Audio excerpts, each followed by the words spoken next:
1968-ci ildə Rəsul Rüzu ilə mənim Kərkük Bəyatıları kitabım çıxdı. 67-ci ildə mən İraq Azərələri məqalələrini yazdım. 68-ci ildə mənim Kərkük şairləri çıxandan sonra təbii ki, bu əlaqələrə böyük bir təsir elədi. Və məlum oldu ki, İraqda Ata Tərzbaşı bizim dil birliyimizdən, ortaq mədəni birliyimizdən söz olan alim var və o yazır. Deyir, bizim Türkmen ləhcəsi Azərbaycan dilindən əkizdirlər, əkiz qardaşdırlar. Və mahnılardan danışanda deyir, yar bizə qonaq gələcək, ay qız heyranın oluram, ay qız mənə bax, bax, samavar almışam, silərim yoxdur, qalanın dibində bir daş olaydım. Bütün bu mahnılar deyir, həm bizim, həm onun ortaq mahnılarımızdır. Atalar sözlərindən danışanda deyir ki, atalar sözlərimiz də eynidir. Həqiqətən də mən onların atalar sözlərini tədqiq edəndə 368 atalar sözünün hər fərqinə eyni olduğunu tapdım. Və mən gördüm ki, ilahi bunların bayatıları atalar sözlərindən necə zəngindir. Onların bir neçəsini istəyirəm, nəzərinizə çatdıram. Bir daş atar, bir kirenç bir daş atar, tərəzin əyləndə hər gələn bir daş atar. Siz baxın, bizdə deyirlər, bir ağac yıxılmasın, yıxıldı baltalı da, baltasız da yürür ki, hələ bir şey qopartsın oradan. Ancaq bunlarda görünəcək, tərəzin əyləndə hər gələn bir daş atar. Necə dağlar, qarşıda necə dağlar, yetim yanağı bilir, göz yaşı necə dağlar. Arzular gedər, orada Arzu Qəmbər dastanı çox məşhur dindi də, Qadınlar Məclisində söylənilir, bu bizdə də çox məşhur bir dastan olub. Və arzular gedər, qəmbər arzular gedər, bəsləmə yad ördəyin, vətən arzular gedər. Görün, bax bu atalar sözlərindən işlənmiş bayatılarda da bir nedənə də Azərbaycan dili olmayan bir şey var mı? Yoxdur. Və bizim əlaqələrimizdə mühüm bir hadisə baş verdi. Deyirlər, dağlar zirvələri ilə, xalqlar şəxsiyyətləri ilə tanınar. Ulu öndərimizin, İraq türkmenlərinin böyük alimi İhsan Doromaçı ilə dostluğu bizim ədəbi, mənəvi, elmi əlaqələrimizə böyük təsir etdi. Və ulu öndərimiz İhsan Doromaçının 80 illiyini Azərbaycanda keçirməyi məsləhət gördü. İhsan Doromaçı razılaşdı. Bilirsiniz ki, ulu öndər hər adamla oturub durmaz, hər adamla dostluq eləməzdi. Niyə İhsan Doromaçının dostluğu verdi? İhsan Doromaçı bir böyük şəxsiyyət idi. Məsələn, bizim akademik Əmr Aslanov, Əhliman Əmr Aslanov bir cümlə ilə İhsan Doromaçının böyüklüyünü göstərə bilmişdir. Deyir, təhsil və səhiyyə sayəsində elə bir zirvə yoxdur ki, İhsan Doromaçı onu fəth etməmiş olsun. Elə bir görkəmli devlətlərin böyük ordenləri yoxdur ki, İhsan Doromaçı onu almamış olsun. Bax, belə bir şəxsiyyətlə ulu öndərimiz dostluq edirdi. Təbii ki, hətta ulu öndərimiz onda Mədəniyyət Naziri işləyirdi, Polad Bülbüloğlu.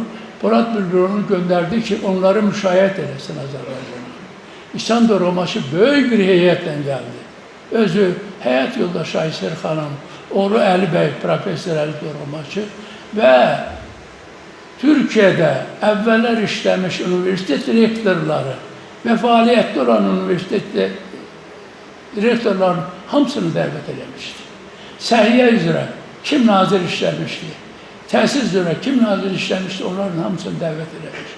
Görün, ulu öndərimiz necə bir şəxsiyyət idi ki, böyük bir nümayəndə heyəti gəlməyini təşkil etdi. Və mənim İraq türkmenlər barədə bir ocaq yaratmışdı, İraq Türkmen Ocağı. O içəri şəhərdə Akademiyanın Ədəbiyyat İnstitutunun Folklor Elm Mərkəzində yerləşirdi. 2 kiçik otaq idi. qərara gəlindi ki, İhsan Dorobaşı ora gəlsin. Mədəniyyət Nazirliyinin köməyi ilə böyük bir musiqili ədəbi gecə təşkil olundu. İhsan Dorobaşı bütün heyəti ilə və Azərbaycanın bütün böyük vəzifə sahibləri onunla gəldilər və çox razı qaldı. Mediadan bir xanım yaxınlaşdı ki, sizin 80 illiyinizi keçirirsiniz ikinci vətəninizdə. İhsan Dorobaşı dedi ki, Azərbaycan mənim ikinci vətənim deyil, iki vətənimdən biridir. Və İhsan Dorobaşı və mediatorumuz o barədə danışdı. İhsan Dorobaşı Ulu Öndərdən xahiş elədi ki, onların İstanbulda çıxan qardaşlıq dərgisinə bir müsahibə versin. Həmin müsahibədə Ulu Öndərimiz dedi, amma tarixi araçlarında gördüm ki, Güney Azərbaycan, Kuzey Azərbaycan və İraq türkmenləri bir bütöv parçalarıdır. Və bundan sonra bizdə böyük işlər görüldü. Mənim iki dissertantım İraq türkmen ədəbiyyatından müdafiə elədi. Elə bir Orxan İsayev onlardan biridir. Uğurla müdafiə elədilər, təsdiqlərini aldılar. Mənim bir aspirantım Musa Torpurun üstündə türkmen mərasim folklorunu işləyib müdafiə hazırdır. Yəni bunlar onu deyir ki, ədəbi əlaqələrdə bu böyük iki şəxsiyyətin rolu nə boyda böyük oldu. Və Azərbaycanda 30-a qədər İraq türkmen şairlərinin, yazıçıların, alimlərinin kitabları çap olunub. Və bizim orada, Bağdadda, Kərkükdə kitablarımız nə qədər çap olunub. Rəsul Rıza'nın, bilirsiniz, Rəsul Rıza sərbəst şeir məktəbinin banisidir. Sərbəst şeir Rəsul Rıza'ya qədər də yazan olmuşdur. Ancaq Rəsul Rıza bu sərbəst şeirin məktəbini zirvəyə qaldırdı, məktəb yaratdı. Və Rəsul Rıza ölümdən bir il qalmış Kərkük xoyratları yazmağa başladı. Necə təsir eləmişdi. Və mən istəyirəm o xoyratlardan bir ikisini deyəm.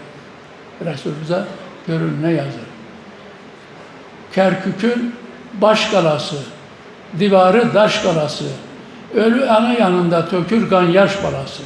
Rəsul Rıza bunu bilirsiniz nə vaxt yazmışdı. İran müharibəsi o vaxt başlamışdı.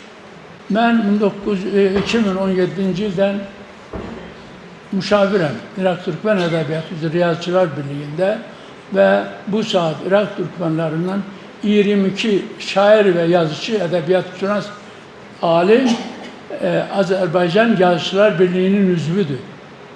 Onu da deyim ki, Ata Tərzbaşı və Bəndəroğlu bizim Azərbaycan Sovet Ensiklopediyasına daxil olduqlar. Onlar haqqında o çəkilirlər. Və Bəndəroğlu Bakı Dövlət Universitetinin fəxri doktorudur. Şəmsəddin Küzəçi isə bizim dostumuzdur. Şəmsəddin Küzəçi isə Akademiyanın Ədəbiyyat İnstitutunun fəxri doktorudur. Yəni bunlar hamısı bizim əlaqələrimizə kömək edən, kökə qayıdışa kömək edən məsələlərdir. Diqqətinizə görə təşəkkür edirəm.